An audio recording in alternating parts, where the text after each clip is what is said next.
Hello viewers, अस्सलाम वालेकुम। आज का हमारा एडिटोरियल का टाइटल है इथियोपिया कॉन्फ्लिक्ट।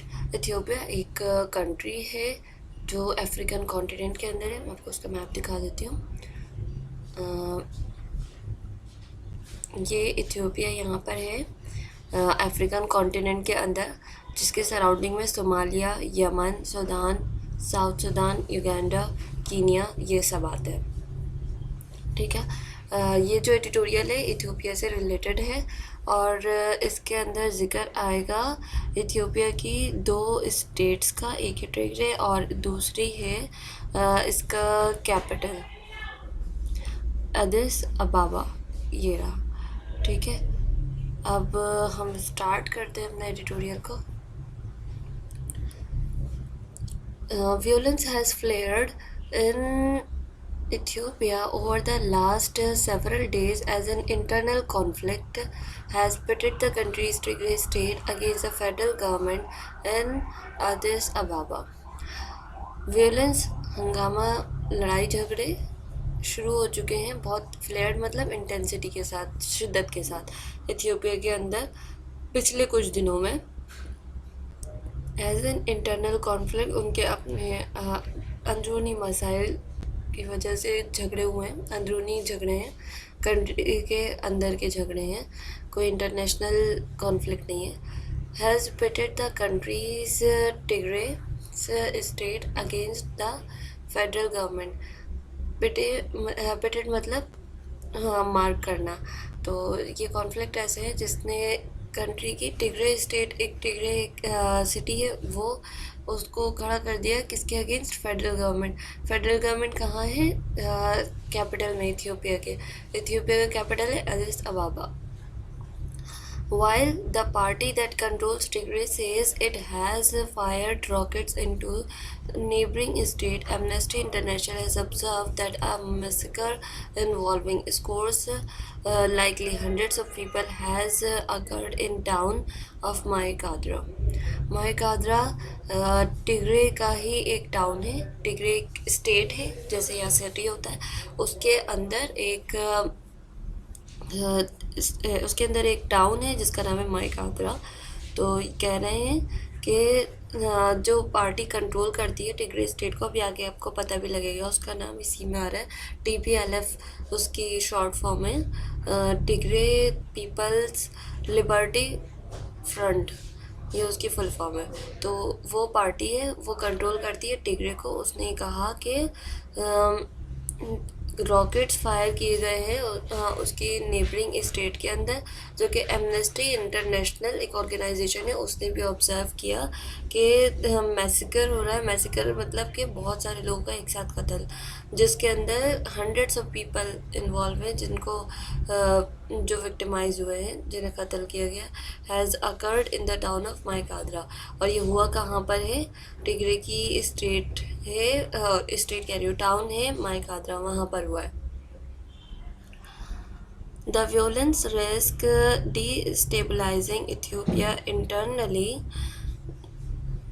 लड़ाई झगड़े का जो खतरा है इथियोपिया के अंदर, वो इथियोपिया को डिस्टेबलाइज कर रहा है, मतलब उसकी स्टेबिलिटी को इंटरनली हर्ट कर रहा है।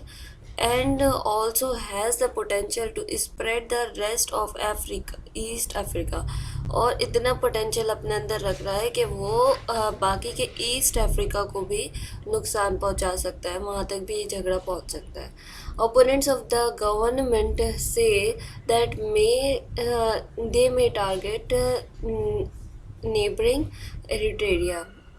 जो गवर्नमेंट के ओपोनेंट हैं, मतलब कि टिग्रे के जो लोग हैं, वो ये कहते हैं कि हम जो नेबर में एरिट्रिया है, एरिट्रिया ये इथियोपिया है, यहाँ पर इसके एरिट्रिया है। ठीक है, तो इस कंट्री को भी टारगेट करने का ही कह रहे हैं कि ये इस कंट्री को टारगेट कर देंगे। While Sudan has been receiving refugees from the conflict, उसके अलावा इस लड़ाई झगड़े की वजह से जो लोग मुल्क छोड़कर जा रहे हैं, जिनको हम रिफ्यूजीज़ कहते हैं, वो किस में जा रहे हैं? वो सूडान में जा रहे हैं। Diffusing the internal crisis will be a major test for Ethiopian Prime Minister Abiy Ahmed, who won 2019's Nobel Prize for his peace agreement with Eritrea.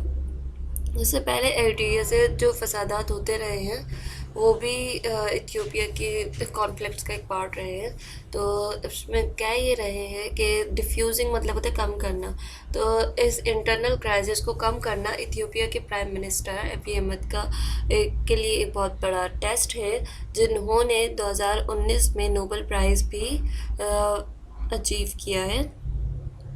किस लिए अचीव किया था कि उन्होंने एक पीस एग्रीमेंट करवाया था एरिट्रिया के साथ। अभी अहमद जो है ये इथियोपिया कंट्री एक ऐसा कंट्री है जो कि जिसके अंदर डिफरेंट रिलीजन्स आते हैं, जिसमें से 33% मुस्लिम्स भी हैं और उसके अलावा दूसरे और मज़हब भी हैं, जैसे कि क्रिश्चियनिटी भी है, जुडाइज़म भी है, अब्राहमिज़म भी है। बहुत से रिलीजन्स इसके अंदर आते हैं। तो जो अबी अहमद है इनके फादर मुस्लिम थे और मदर क्रिश्चियन थी। अच्छा आगे चलते हैं। However, in this case, Mr. Ahmad seemed to be talking tough, ordering military action against TPLF party that runs Tigray in an apparent front to stop other states and regions from offering open resistance to the center. उस वक्त उन्होंने Eritrea के अंदर तो piece agreement sign करा कर Nobel prize ले लिया था, लेकिन इस वक्त इस केस के अंदर मिस्टर अहमद जो है वो ऐसे नज़र आते हैं कि वो बहुत सख्त बातें कर रहे हों और उसके अलावा मिलिट्री एक्शन ले रहे हों। किसके अगेंस्ट? TPLF के against. TPLF Tigray people's liberation front party, जो कि टिग्रे की पार्टी है और is an apparent front to stop, ताकि वो बाकी और दूसरी स्टेट जो हैं, दूसरे रिलीजन्स को हैं, उनको ऐसे ऑफेंसिव रेजिस्टेंस के अंदर आने से रोक सकें। While the Ethiopian authorities have insisted this is an internal matter, they should not refuse the good offices of the UN or the African Union that can be used to diffuse the crisis. Ethiopia की जो authority है वो insist कर रही है कि ये एक इंटरनल मैटर है, लेकिन उन्हें ये रिफ्यूज़ नहीं करना चाहिए कि उनके पास कुछ ऐसे गुड ऑफिसर्स भी हैं, जैसे कि यूनाइटेड नेशंस हो गया, अफ्रीकन यूनियन हो गया, जो कि अपने इस क्राइसिस को डिज़ोल्व करने के लिए, इसको कम करने के लिए यूज़ किए जा सकते हैं। After all stability has come to the country after much turmoil. जो स्टेबिलिटी है इस कंट्री की वो बहुत ज़्यादा बर्बादी के बाद, बहुत लड़ाई झगड़े के बाद आई थी। The 1980s were a turbulent time, especially under the Marxist Derg regime, which saw civil war as well as conflict with Eritrea and a devastating famine. 1980 का जो एक बहुत कंफ्यूजन वाला टाइम था, लड़ाई झगड़े वाला, कॉन्फ्लिक्ट वाला टाइम था मार्क्सिस्ट की रिजीम के अंदर। तो विच वॉज उसने ये बहुत से लड़ाई झगड़े देखे एरिट्रिया के साथ, और उसके अलावा डिवास्टेटिंग फेमीन मतलब होता है कि बहुत ज़्यादा एक्सट्रीम शॉर्टेज हो जाना, खाने पीने की चीज़ें भी कम पड़ जाना, उसकी भी कमी देखी। To ensure that this painful history does not repeat itself, इस बात की श्योरिटी देने के लिए कि ये सब कुछ दोबारा नहीं होगा, the Ethiopian Prime Minister must take the lead and invite his opponents to the negotiating table instead of looking for a victory on the battlefield.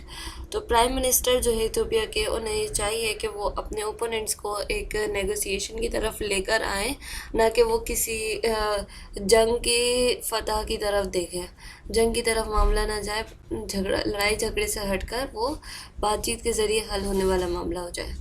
In a multi-ethnic and multi-religious state like Ethiopia, the use of force may bring temporary respite, but tensions bubbling underneath may well explode in due course. ये जो एक multi ethnic मतलब कि different cultures वाला, multi religious मतलब different religious states वाला country है Ethiopia, यहाँ पर द यूज़ ऑफ फोर्स में ब्रिंग टेम्पररी रेस्पाइट।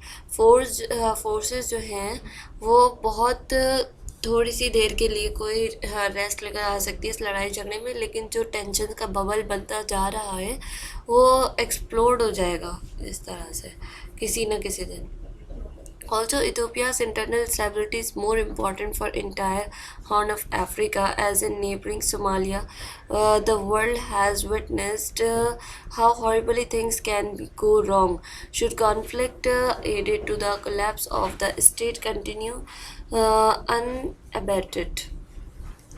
इथोपिया की जो इंटरनल स्टेबिलिटी है, इथोपिया की इंटरनल स्टेबिलिटी को भी स्टेबिलिटी बहुत ज़्यादा ज़रूरी है पूरे के पूरे अफ्रीका के लिए, क्योंकि इथियो इथियोपिया की जो इंटरनल स्टेबिलिटी है वो पूरे के पूरे अफ्रीका के लिए बहुत ज़्यादा इम्पॉर्टेंट है, क्योंकि नेबरिंग कंट्री एक सोमालिया, उसमें विटनेस किया गया है कि बहुत ज़्यादा हॉरिबल हो जाती है चीज़ें अगर कॉन्फ्लिक्ट रोका ना जाए तो। अगर लड़ाई झगड़े कंटिन्यूस रहें तो बहुत पीक पर चले जाते हैं और उससे बहुत नुकसानात हो जाते हैं। तो यहाँ हमारा ये ट्यूटोरियल ख़त्म होता है। Thank you so much. अल्लाह हाफ़िज़। अगर आपका कोई भी क्वेश्चन हो तो आप कमेंट सेक्शन में हमसे पूछ सकते हैं।